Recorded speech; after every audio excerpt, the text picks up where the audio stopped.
Immunisation during pregnancy and breast feeding. Immunization का मतलब होता है टीकाकरण। तो टीकाकरण क्यों आवश्यक है गर्भवती महिला में या फिर स्तनपान कराने वाली महिला में? कौन कौन से बेनिफिट्स होते हैं इम्यूनाइजेशन के? कौन कौन सी वैक्सीन लगवानी चाहिए प्रेगनेंसी में? कौन कौन सी वैक्सीन नहीं लगवानी चाहिए प्रेगनेंसी में? और अगर कोई वैक्सीन प्रेगनेंसी के बीच में मिस हो गई है तो क्या ब्रेस्ट फीडिंग के दौरान लगवानी चाहिए? या ऐसी कौन सी वैक्सीन है जो अगर प्रेगनेंसी में नहीं लगवा तो ब्रेस्ट फीडिंग वाले टाइम पे भी लगाया जा सकता है? A to Z सारी चीज़ें वैक्सीनेशन को लेकर के जितने भी डाउट्स हैं आज इस वीडियो में मैं एक के बाद एक क्लियर करूँगी। वीडियो पसंद आए तो लाइक और कमेंट जरूर करना। अगर चैनल पे पहली बार विजिट करना है तो सब्सक्राइब जरूर करना। जैसा कि मैंने कहा था कि बेनिफिट्स क्या क्या होते हैं इम्यूनाइजेशन के, यानी कि अगर हम हिंदी में बात करें इम्यूनाइजेशन को हम बोलते हैं टीकाकरण। तो प्रेगनेंसी में टीकाकरण के क्या क्या बेनिफिट्स होते हैं, सबसे पहले तो कुछ 2-4 पॉइंट्स में यही बता देती हूँ आप लोगों को। फ्रेंड्स, प्रेगनेंसी में मदर को बहुत सारे इन्फेक्शन के चांसेस होते हैं। अगर कोई भी लेडीज़ वैक्सीन लगवाती है, उसका टीकाकरण होता है, तो एक तरीके से वो मदर को इन्फेक्शन से बचाता है, साथ ही साथ उसके बच्चे को भी इनडायरेक्टली इन्फेक्शन से बचाता है। अगर किसी मदर ने वैक्सीन लगवाया है तो प्लेसेंटा और उस कॉर्ड के थ्रू बच्चे में इनडायरेक्टली एंटीबॉडीज़ का फॉर्मेशन होता है, यानी कि रोग प्रतिरोधक क्षमता का फॉर्मेशन होता है उस बच्चे के अंदर। तो मदर भी इन्फेक्शन से सेफ होती है, साथ ही साथ बच्चे में भी एक रोग प्रतिरोधक क्षमता का फॉर्मेशन हो जाता है। तो वैक्सीन इसलिए बहुत ज़्यादा जरूरी होता है प्रेग्नेंट लेडीज़ में। तो इसे सीधा सीधा हम एक लाइन में ये कह सकते हैं कि maternal infection and fetal infection दोनों से प्रिवेंट करता है टीकाकरण।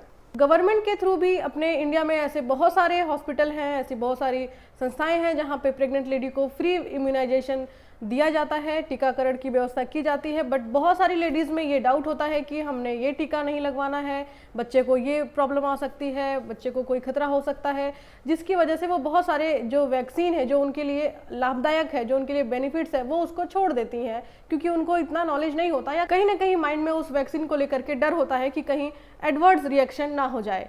तो इसीलिए आज मैं अपने इस टॉपिक में ये भी बताऊंगी कि आप अगर प्रेग्नेंट हैं तो कौन कौन सा टीका आपके लिए बेनिफिट हो सकता है और कौन कौन सा टीका आपके लिए हानिकारक हो सकता है। कौन सी वैक्सीन होती है जो डॉक्टर के द्वारा रिकमेंड किया जाता है प्रेगनेंसी में एंड ब्रेस्ट फीडिंग में? First influenza, second pneumococcus, third meningococcus, fourth tetanus या डिप्थीरिया। ये जो 4 वैक्सीन के नाम मैंने बताए हैं, ये चारों वैक्सीन प्रेगनेंसी में सेफ होता है और डॉक्टर इसे रिकमेंड करते हैं प्रेगनेंसी के अंदर। तो आप भी अगर प्रेग्नेंट हैं तो इस चीज़ का ध्यान जरूर रखें कि अगर आप में ये वैक्सीन नहीं लगी है तो आप इसका टीकाकरण जरूर करा लें, यानी कि इम्यूनाइजेशन जरूर करा लें। फ्रेंड्स, वैक्सीन 2 टाइप की होती है, एक होती है लाइव वैक्सीन एंड दूसरी होती है किल्ड वैक्सीन। तो जितनी भी किल्ड वैक्सीन है वही प्रेगनेंसी में रिकमेंड किए जाते हैं। लाइव वैक्सीन प्रेगनेंसी में रिकमेंडेड नहीं है, यानी कि लाइव वैक्सीन कॉन्ट्रा इंडिकेटेड होता है। तो कभी भी आप ध्यान दें, अगर आप कोई भी वैक्सीन लगवा रही हैं तो आपको ये जानने की जरूरत है कि वो लाइव वैक्सीन है या किल्ड वैक्सीन है। हालांकि आपको ये जानते हुए कि आप प्रेग्नेंट है कोई भी लाइव वैक्सीन के लिए रिकमेंड नहीं करेगा, बट आपको पता होना चाहिए कि जितनी भी लाइव वैक्सीन है वो कॉन्ट्रा इंडिकेटेड होती हैं और जितनी भी किल्ड वैक्सीन है वही प्रेगनेंसी में लगाई जा सकती है। जैसा कि मैंने एक पॉइंट पुट किया था कि what are the vaccine contraindicated in pregnancy? Live and live attenuated vaccine are contraindicated in pregnancy. For example, BCG vaccine, measles vaccine, mumps vaccine, rubella vaccine, varicella vaccine and human papilloma virus। और अब एक और add हो गया है 7th COVID-19। ये सारे vaccine जो मैंने अभी आपके सामने रखे हुए हैं एक चार्ट के तौर पे, जो आपको आपके स्क्रीन पे भी इस वक्त दिख रहा है, एक के बाद एक पूरे 7 टाइप के वैक्सीन, वो कॉन्ट्रा इंडिकेटेड होते हैं प्रेगनेंसी में, यानी कि प्रेगनेंसी में आपको ये वाले वैक्सीन नहीं लगवाने चाहिए। अब मैंने बात कर ली कि प्रेगनेंसी में कौन सी लगवानी चाहिए, मैंने ये भी बता दिया कि प्रेगनेंसी में कौन सा कॉन्ट्रा इंडिकेटेड होता है, और अब ये बताऊंगी कि ब्रेस्ट फीडिंग में कौन कौन सी वैक्सीन आप लगवा सकती हैं। Number 1 human papilloma virus, number 2 influenza, number 3 tetanus, number 4 meningococcal, number 5 typhoid, number 6 hepatitis A, number 7 MMR, number 8 varicella, number 9 polio, 10 tuberculin, 11 hepatitis B, 12 diphtheria, 13 pneumococcal, 14 rabies and 15 BCG। BCG pregnancy में contraindication होता है, but breast feeding वाली female में BCG का vaccine contraindicated नहीं होता है। तो ये जो सारे एक के बाद एक मैंने वैक्सीन्स के नाम लिए हैं वो सारे ब्रेस्ट फीडिंग वाली मदर में लगाया जा सकता है।